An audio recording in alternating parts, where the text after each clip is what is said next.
क्या आप जानते हैं भारत में सबसे ज़्यादा ज़मीनी विवाद उससे रिलेटेड केस हमारे राज्य बिहार में होते हैं। इस बारे में बिहार के मुख्यमंत्री नीतीश कुमार जी कहते हैं कि 60% of crimes in Bihar occurs due to land disputes. मतलब बिहार में जितने भी जुर्म होते हैं उसमें से 60% जुर्म जमीनी विवाद के ही होते हैं। न्यूज़ 18 के रिपोर्ट के मुताबिक साल 2021 में जितने मर्डर केसेस बिहार के कोर्ट में चल रहे थे उन मर्डर केसेस में हर 5वां मर्डर केस जमीनी विवाद का ही था।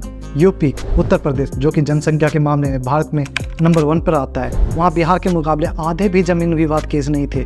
तो आखिर बिहार राज्य में ही ऐसा क्यों होता है? आखिर इसके पीछे की सबसे बड़ी वजह क्या है और इसका समाधान क्या हो सकता है? आज हम इसी विषय में बात करेंगे। दोस्तों, वीडियो बहुत खास होने वाली है। इसमें हम जमीन रजिस्ट्री, म्यूटेशन, सीईओ, कर्मचारी, डीसीलर सबके बारे में चर्चा करेंगे और इस बात को समझेंगे कि इस चीज़ के खिलाफ बिहार और बिहार की जनता कैसे खड़े हो सकते हैं और इन सब चीज़ों का सामना कैसे कर सकते हैं। वीडियो में बहुत सारी जानकारी और विवादों को बताया है, तो वीडियो को अंत तक जरूर देखिएगा और मेरी बातें अगर आपको अच्छी ना लगे तो डिसलाइक कर दीजिएगा।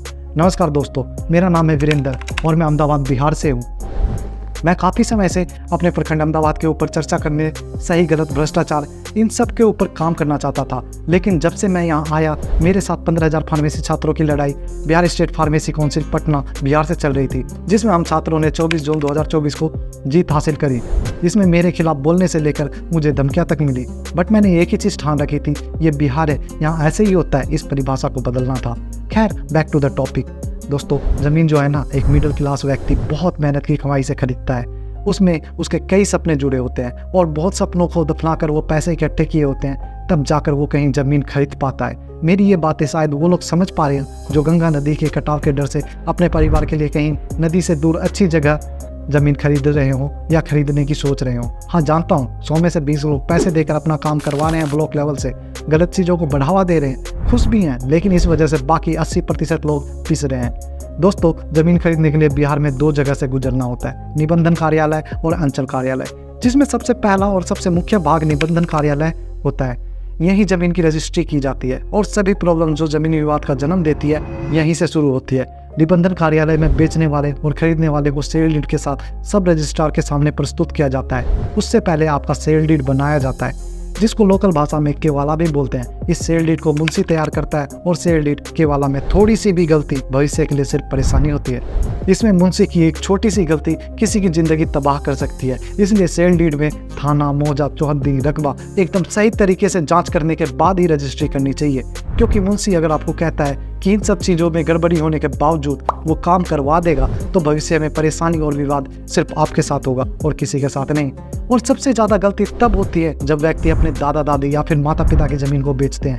नियम कहता है आप अपने हिस्से की ज़मीन को बेच सकते हैं। अब कोई ज़मीन किसी व्यक्ति के नाम पर है जिनका देहांत हो चुका है, उनके 4 पुत्र और 2 पुत्री थी। अब 4 भाई में से एक भाई की शादी के बाद मृत्यु हो जाती है। अब एक पुत्र जाकर वो ज़मीन बेच देता है, ये कहकर कि वो लोग 3 भाई है और वो अपने हिस्से की ज़मीन यानी कि 1/3 हिस्सा बेच देता है। अब जबकि ज़मीन के 6 हिस्से होने थे, वहाँ 3 ही हिस्से किए गए, तो विवाद होगा ही।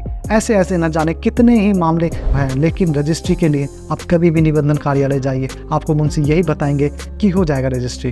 निबंधन कार्यालय में रजिस्ट्री हो जाने के बाद जमाबंदी अपने नाम पर करने के लिए आपको दाखिल खारिज करवाना पड़ता है, जिसको म्यूटेशन कहते हैं, और ये आपको ऑनलाइन अप्लाई करना होता है, जिसके बाद दाखिल खारिज की सहमति आपके प्रखंड के अंचल कार्यालय से मिलता है। वैसे कहने को ये प्रोसेस ऑनलाइन है और देखकर आपको लगेगा भी कि सब कुछ ऑनलाइन ही होता है, लेकिन ग्राउंड रियलिटी बहुत ज़्यादा ख़राब है। ज़मीन को म्यूटेशन के लिए आवेदन कर देने के बाद वो कागज़ कई स्तर से गुजरता है। ऑपरेटर के थ्रू आपका एप्लीकेशन लिया जाता है, पहले कर्मचारी, फिर आरओ और उसके बाद सीईओ, अंचल अधिकारी उसको वेरीफाई करते हैं। अगर इन सभी स्टेप्स में सब कुछ सही पाया जाता है तो जाकर जमाबंदी आपके नाम पर हो जाती है और फिर आप अपने नाम से उस ज़मीन की रसीद कटवा सकते हैं। नियम तो यही कहता है, लेकिन बिहार और नियम में दूर दूर तक कोई संबंध नहीं है और ये बात आप और मैं अच्छी तरह जानते हैं। आप ऑनलाइन अप्लाई करने के बाद कागज़ लेकर अंचल कार्यालय पहुंच जाइए। अगर आपको वहां नियम या फिर नियम अनुसार कोई भी काम होता मिल जाए तो कमेंट बॉक्स नीचे है, बताइएगा ज़रूर कि बिहार के कौन से ज़िले के अंचल कार्यालय में ऐसा हो रहा है। अब इस डिजिटल दुनिया में सब कुछ स्पष्ट रूप से नहीं किया जाता है, इसलिए आते हैं बिचौलिए या फिर दलाल। जब भी आप कागज़ लेकर अंचल कार्यालय पहुंचेंगे, सबसे पहले आपको इस कॉरिडोर से उस कॉरिडोर तक भेजा जाएगा। फिर मिलेंगे कर्मचारी, आरओ के नीचे काम करने वाले या फिर बिचौलिए, जो आपको समझाएंगे कि उस सर से मिलिए, सब काम हो जाएगा, थोड़ा खर्चा पानी दीजिएगा, जल्दी करवा देंगे। बिना खर्चा के कोई काम होता है क्या? दोस्तों, उनको फर्क नहीं पड़ता आप कौन है क्या है, वो सिर्फ एक चीज़ जानते हैं, बिना खर्च के कोई काम होता है क्या। आप बार बार जाकर परेशान हो जाएंगे। अंत में या तो आप इस भ्रष्ट माहौल में हार जाएंगे या फिर आपका एप्लीकेशन रिजेक्ट कर दिया जाएगा। और अगर आपको लगता है कि ये सब बातें मैं ऐसे ही बता रहा हूँ, तो ये देखिए साल 2024-25 में अहमदाबाद में अप्लाई किए गए शुरू के 5 म्यूटेशन एप्लीकेशन। इन सभी एप्लीकेशन में पहले एप्लीकेशन को छोड़कर सारे के सारे रिजेक्ट कर दिए गए हैं। अगर ज़मीन में या मालिकाना हक में कोई दिक्कत थी तो उस ज़मीन का रजिस्ट्री कैसे हो गया? क्या रजिस्ट्री के लिए अलग नियम कानून है और म्यूटेशन के लिए अलग? अगर म्यूटेशन नहीं हो सकता तो रजिस्ट्री क्यों दे रही है सरकार? इन सीईओ कर्मचारी सीआई का काम होता है फील्ड में जाकर सर्वे करके समस्याओं को सुलझाने का। लेकिन बिहार में ठीक इसके उल्टा ये विभाग के व्यक्ति रात को 8 बजे 9 बजे अपने घरों में बैठकर जनता के कागजों में बस एक ऑब्जेक्शन डाल एप्लीकेशन को रिजेक्ट करके केवल समस्याओं को जन्म दे रहे हैं और इन सब से उन्हें कोई फर्क नहीं पड़ता। फर्क आम गरीब जनता को पड़ता है बस, और किसी को नहीं। और जन्म होता है यहीं से जमीनी विवाद। आपको जानकर हैरानी होगी, लेकिन एक बार म्यूटेशन रिजेक्ट हो जाने के बाद डीसीलर के पास केस करने के अलावा दूसरा कोई चारा नहीं बच जाता। और अगर आपको लगता है कि डीसीलर के पास आपको न्याय मिल जाएगा तो यकीन मानिए संविधान में लिखे शब्दों के मायने बिहार में अलग है। न्याय यहाँ पर मिलता नहीं, न्याय यहाँ पर बिकता है। खरीदने को मजबूर जनता है और बेचने वाले कुर्सी के साहब और जनप्रतिनिधि। अभी मनिहारी में डीसीलर के पास अगर एक व्यक्ति जिनको केस कोर्ट वकील के बारे में नॉलेज नहीं है, उससे केस की फाइल सिर्फ सबमिट करने तक में इतना पैसा लूट लिया जाएगा जितना कि उसने जमीन रजिस्ट्री में नहीं दिया होगा। बाकी केस की डेट से लेकर जजमेंट आने तक उनके साथ कितनी डकैती की जाएगी, इस बात का सिर्फ आप और हम अंदाज़ा लगा सकते हैं। तो सरकार इलीगल रजिस्ट्री पर कोई एक्शन क्यों नहीं लेती? क्योंकि सबसे ज़्यादा सरकार को इसी से फ़ायदा होता है। टाइम्स ऑफ इंडिया के मुताबिक बिहार में 4000 से 4500 जमीन रोज रजिस्ट्री होती है, जिसकी वैल्यू 100 करोड़ या उससे ज़्यादा होती है। अभी हाल ही में 22 फरवरी 2024 से जमीन रजिस्ट्री के लिए सरकार नया नियम लेकर आई थी कि जिनके नाम से जमाबंदी होंगी, यानी जिनके नाम पर जमीन होंगी, सिर्फ वही बेच सकते थे अपनी जमीन। यानी व्यक्ति अपने माता पिता दादा लाई जमीन को नहीं बेच सकते थे। दैनिक जागरण के मुताबिक 2023-24 के लिए राजस्व विभाग ने 7000 करोड़ का रेवेन्यू का एस्टिमेट दिया था और फरवरी तक 6000 करोड़ का रेवेन्यू जमीन रजिस्ट्री से कलेक्ट हो भी चुका था।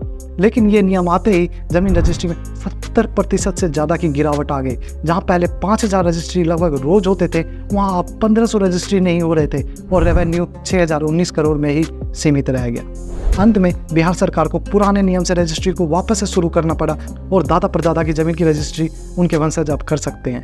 आज के समय में एक आम आदमी से बिहार में जमीन खरीदने के लिए पहले उसके 3-4 पिछली पीढ़ी का ब्यौरा निकालना पड़ता है। बिहार में लगभग लोगों का आधार कार्ड की डिटेल्स वोटर कार्ड की डिटेल्स से मैच नहीं करते और यहाँ जमीन खरीदने के लिए 3-4 पीढ़ी पीछे की डिटेल्स की बात होती है। जमीनी हकीकत यही है कि निबंधन कार्यालय को बिहार सरकार सही तरीके से चला ही नहीं सकती, ना ही रजिस्ट्री प्रोसेस में बदलाव ला सकती है। लेकिन ये बदलाव लाना बेहद ज़रूरी है, नहीं तो ये ज़मीनी विवाद दिन ब दिन और बढ़ते जाएंगे। देखिए, इतनी देर से जो मैंने ये बातें बताई, आप में से अधिकतर लोगों को ये सब चीज़ें पहले से ही जानते हैं, लेकिन इसका समाधान क्या हो सकता है? देखिए, सबसे पहली बात आपको ये समझना होगा और मानना होगा कि हमारे साथ जो ये अन्याय हो रहा है उसके जिम्मेदार कहीं ना कहीं हम खुद हैं। इन सब चीज़ों के लिए हम अपने जनप्रतिनिधि चुनते हैं। लोकसभा और राज्यसभा चुनाव महत्वपूर्ण है, हम जानते हैं, लेकिन प्रखंड स्तर पर हो रहे कामों के लिए हम वार्ड मेंबर या पार्षद को चुनते हैं और अंचल स्तर पर अगर कुछ भी गलत होता है तो उसकी जवाबदेही इन्हीं मेंबर मुखिया की होती है। लेकिन हम और आप अच्छे से जानते हैं जो हमने 500-700 लेकर अपना मुखिया मेंबर चुना है वो उस लायक है कि नहीं। सभी नहीं, लेकिन बहुतों का हाल यही है और इस चीज़ के ऊपर आपको हमको सभी को मिलकर काम करना होगा, तभी जाकर कुछ बदलाव आ सकता है। और बदलाव लाने के लिए आम जनता के पास सबसे महत्वपूर्ण हथियार शिक्षा और एकता है। हम और आप, खासकर हमारे प्रखंड अहमदाबाद के साथी, ये बात अच्छे से जानते हैं कि शिक्षा का यहाँ कैसे गला घोंटा गया और इसका क्या हालत अभी के टाइम पर यहाँ पर है। शिक्षा और जानकारी के अभाव की वजह से लोग यहाँ भ्रष्टाचार को सही साबित कर सकते हैं। अधिकतर लोगों को ये तक मालूम नहीं होगा कि सीईओ के खिलाफ शिकायत कहाँ दर्ज करा सकते हैं। और मेरा मानना है कि कुर्सी में बैठे लोगों से ज़्यादा आम जनता भ्रष्ट है। जनप्रतिनिधि का चुनाव लोग जात देखकर या पैसे लेकर करते हैं, तो ये दुर्दशा उनके साथ होना है, ये उसी समय तय हो जाता है। दोस्तों याद रखिए, कोई भी नेता बिकता है एक बार, लेकिन एक बार बिक जाने के बाद नेता आपको 5 साल तक लगातार बेचता रहेगा। आप मुझे एक जनप्रतिनिधि का नाम बता दीजिएगा जो ये नहीं जानते हो कि उनके प्रखंड में गलत होता है और ये जानने के बाद भी उन्होंने क्या क्या काम किया है उस चीज़ में सुधार लाने के लिए। और बिहार में भ्रष्टाचार के लिए जितना दोष नेताओं का है उतना ही दोष आम पब्लिक में भी है।